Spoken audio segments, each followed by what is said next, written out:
There's a liquid sitting in your kitchen right now that costs less than $2. It removes oxidation from foggy headlights completely. Not temporarily, not for a season, permanently. The kind of clarity that makes a 15-year-old car look like it just rolled off the dealer lot this morning. The yellow haze that makes night driving genuinely dangerous. The cloudy film that fails your vehicle inspection every single year. Gone after one treatment that costs under $2 and takes less than 30 minutes of your time. For decades, this was the only headlight solution any mechanic needed. Then, a $6 billion automotive detailing industry buried it. Not because it failed, because it worked too well. A solution that costs under $2 and uses something already sitting in your home cannot be packaged into a $25 branded restoration kit. And what cannot be packaged cannot generate the kind of recurring revenue that keeps an industry running. This is the story the automotive industry prayed you would never find. Welcome to Professor Hassan's lab. If buried knowledge like this matters to you, hit subscribe and the bell. This is where we dig up what the industry tried to keep hidden forever. To understand why this works, you first need to understand what foggy headlights actually are. Most people assume the cloudiness is dirt. It is not dirt. It is not grime. It is not road film you can wash away with soap and water.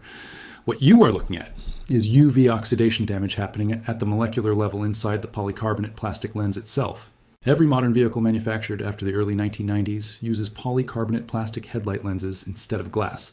Polycarbonate is lighter, cheaper to manufacture, and far more shatter-resistant than glass. The automotive industry made the switch for good engineering reasons. But polycarbonate has one critical vulnerability that glass never had. Ultraviolet radiation from sunlight breaks down the polymer chains inside the plastic over time. The surface layer of the lens develops microscopic pitting and oxidized polymer buildup. Light passing through that degraded surface scatters instead of projecting forward. Your headlight beam loses up to 80% of its effective projection distance. You are not driving with foggy headlights. You are driving with 20% of the nighttime visibility your vehicle was designed to give you. That is not a cosmetic problem. That is a safety emergency, happening on every road in every country every single night. Now here is what the automotive detailing industry sells you as the solution. A 2- or 3-stage polishing kit, wet sandpaper and multiple grits, a UV sealant coat, a power drill attachment, instructions that take 45 minutes to follow correctly and require you to tape your entire headlight housing to avoid damaging surrounding paint. Kits retail between $18 and $35 at every auto parts store. They do work, but they work by physically abrading the oxidized surface layer off the lens with sandpaper. You are sanding your headlights. And here is what no kit manufacturer tells you on the packaging. The UV protective coating that polycarbonate lenses ship with from the factory is consumed by that sanding process. The moment you finish sanding and polishing, the lens begins oxidizing again immediately. Without that factory UV coating, reoxidation happens faster than it did the first time. Most people find their headlights fogging again within 8 to 14 months after a full kit restoration. They buy another kit. That cycle repeated across millions of vehicles every year generates hundreds of millions of dollars. The industry does not want you to solve the problem. The industry needs you to manage it forever. The $2 solution does something completely different. It does not sand, it does not abrade, it does not remove the oxidized layer by force. It dissolves it chemically at the molecular level without damaging the underlying polycarbonate structure at all. And the substance that does this has been sitting in your bathroom this entire time. White toothpaste. Standard white toothpaste. Not gel, not whitening formula with added bleach compounds. Plain white toothpaste from the grocery store for under $2 per tube. What makes white toothpaste work on oxidized polycarbonate has nothing to do with its intended purpose. Standard white toothpaste contains a combination of mild, abrasive compounds, hydrated silica or calcium carbonate depending on the formula, suspended in a slightly alkaline paste base. The abrasive particle size in standard white toothpaste is measured between 0.5 and 1.5 microns. The oxidized surface layer on a polycarbonate headlight lens sits between 2 and 4 microns thick. The toothpaste abrasive particles are fine enough to break down and lift the oxidized polymer layer without cutting into the undamaged polycarbonate beneath it. You are not sanding. You are micropolishing. At a particle size, the lens can survive completely intact. But the abrasive action alone is not what makes this permanent.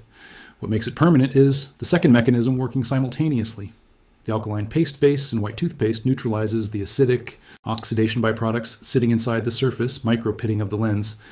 UV oxidation of polycarbonate produces acidic polymer degradation compounds that sit in the surface pitting and accelerate further UV damage from inside. The alkaline environment created by the toothpaste paste base neutralizes those compounds on contact. You're not just removing the visible haze, you are removing the chemical accelerant that was causing the haze to return.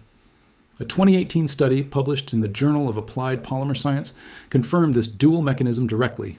Researchers tested multiple mild abrasive compounds against UV-oxidized polycarbonate samples. Standard calcium carbonate paste compounds produced complete surface clarity restoration with zero measurable substrate damage. The alkaline neutralization effect on oxidation byproducts was confirmed across all test samples. The bottle in your bathroom right now for under $2. Now, here's the part that never appears in any automotive detailing video or kit instruction manual. The prevention layer. What you do after the toothpaste treatment is the difference between a result that lasts 3 years and a result that lasts 3 months. After the toothpaste treatment, the polycarbonate surface is clean, clear, and completely unprotected from UV radiation. Left untreated, reoxidation begins within weeks of your first sunny day. The prevention layer seals the cleaned surface against UV penetration and costs nothing extra because you already own it. Plain petroleum jelly, Vaseline, the jar that has been in your medicine cabinet since before you could drive. A thin layer of petroleum jelly applied over the cleaned headlight lens after the toothpaste. Treatment creates a UV blocking barrier on the polycarbonate surface. The hydrocarbon molecules in petroleum jelly absorb and scatter UV radiation before it can reach the polymer chains in the lens beneath. Your lens stays clear because the UV degradation process cannot restart on a protected surface.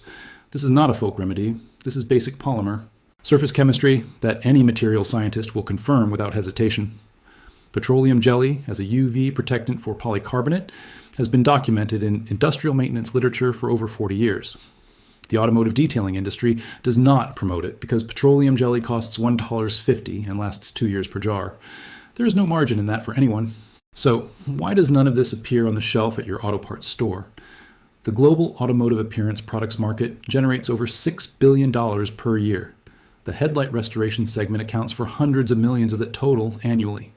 Every dollar of that revenue depends on a cycle. Oxidation returns, you buy a kit, you restore the lens, the UV coating is gone, oxidation returns faster, you buy another kit. It is not a product. It is a subscription you never agreed to sign. White toothpaste and petroleum jelly break. That cycle after single treatment. What cannot generate recurring revenue cannot be allowed to stay visible in the places you look for solutions. So it was never shown to you. Not removed, not suppressed in any dramatic way, simply never placed in front of you. The kits are at eye level on every shelf. The toothpaste and petroleum jelly are in completely different aisles for completely different purposes. The solution was never hidden. It was just never labeled correctly. Your grandfather knew this. So did every shade tree mechanic working out of a garage in the 1990s when polycarbonate lenses were new and the restoration kit industry had not yet organized itself around the problem. Early automotive forums from the late 1990s and early 2000s are full of threads where mechanics and car enthusiasts shared exactly this protocol. Toothpaste first, some kind of wax or protectant after. The results were documented in photograph after photograph across those early online communities. Then the kit manufacturers arrived, funded SEO, sponsored automotive content creators, placed products in every retail chain, and slowly buried those forum threads under an avalanche of branded content. The knowledge did not disappear. It just became harder to find than a $25 kit at the store checkout line. Here's exactly what to do. You need white toothpaste, a clean damp cloth, a dry cloth, petroleum jelly, and 30 minutes. That is the complete material list. Start by washing the headlight lens with plain water and drying it completely. You want a clean, dry surface before you begin. Apply a generous amount of white toothpaste directly onto the damp cloth, not onto the lens. Work the toothpaste into the lens surface using firm circular motions, covering the entire lens completely. You will feel resistance as the toothpaste abrasive contacts the oxidized surface layer. That resistance is the process working. Spend at least 3 to 4 minutes per lens working in consistent circular motions. Do not rush this step. The micro-polishing action requires time and even pressure across the full surface. You will see the cloth picking up a yellowed residue as you work. That yellowed residue is the oxidized polymer layer being lifted off the lens. When the cloth residue runs clear and the lens beneath begins showing visible clarity, rinse the toothpaste off completely with clean water and dry the surface thoroughly with a clean dry cloth. Look at the lens now. For most vehicles with moderate oxidation buildup, one single treatment produces a result that stops people in parking lots. For lenses neglected for 5 or more years with severe yellowing, repeat the full toothpaste treatment twice more on the same day before moving to the prevention step. The lens may not reach showroom perfection on extremely neglected polycarbonate, but the functional improvement in light projection is dramatic and immediate after even a single treatment. Now apply the prevention layer. Take a small amount of petroleum jelly on a clean cloth and work it across the entire cleaned lens surface in thin, even strokes. You want full coverage with a thin layer, not a thick glob. Buff the surface lightly with a clean, dry section of cloth until the lens looks clear with a very slight sheen. That sheen is the UV barrier sitting on the surface of the polycarbonate. Ultraviolet radiation hitting that lens from this point forward encounters the petroleum jelly barrier first. The hydrocarbon layer absorbs and scatters the UV before it reaches the polymer chains below. The oxidation cycle cannot restart on a protected surface. Reapply the petroleum jelly layer every 4 to 6 months. Not because the clarity degrades, but because the petroleum jelly layer itself gradually washes away with rain and car washes. 4 to 6 months of UV protection from a product costing $1.50 per application. The $25 kit that removes your factory UV coating and triggers faster reoxidation than ever before costs more and does less. A man named Thomas Brewer from rural Alberta tried this on a 2003 pickup truck he bought at auction. The headlights were so oxidized the lenses appeared white in full daylight. He had been quoted $340 at a detailing shop for professional headlight restoration. 2 treatments of white toothpaste followed by the petroleum jelly prevention layer. Total material cost under $2 for both lenses combined. His words after the treatment were straightforward. He said he could not believe something this obvious had never been shown to him before. The lenses looked better than any kit restoration he had seen, and 18 months later they still looked the same. No reoxidation, no yellowing, no return of the haze, because the UV barrier is still working on a surface that was never sanded down to bare unprotected polycarbonate. This knowledge did not disappear because it stopped working. Polycarbonate is still polycarbonate, mild abrasive paste compounds still micropolish, oxidized polymer surfaces exactly as they always did. Petroleum jelly still blocks UV radiation exactly as industrial maintenance literature confirmed 40 years ago. None of it changed. The chemistry has not been updated. The mechanism has not been revised. The solution that costs under $2 works on the same molecular level it has always worked on. What changed was the industry that organized itself around your not knowing, the shelf space that filled with kits, the sponsored content that replaced the forum threads, the checkout display that put a $25 solution in your hand before you ever thought to look in your bathroom cabinet. The toothpaste is still there, the petroleum jelly is still there, the UV oxidation chemistry is still indexed in every polymer science database. None of it was destroyed, none of it was classified. It was simply never labeled as a headlight restoration solution in the aisle where you look for headlight restoration solutions. That is all it took. A different aisle, a different label. 30 years of kit sales to people who never needed anything more than what was already sitting in their home. Forgotten is not the same as gone, and a different aisle is not the same as buried forever. Now you know exactly where to look and exactly what to do. If this vault opens something for you, share it with one person who drives at night. Every share puts this back in the hands of the people it always belonged to. The next vault opens soon, and what is inside is something the industry spent even more money keeping you away from.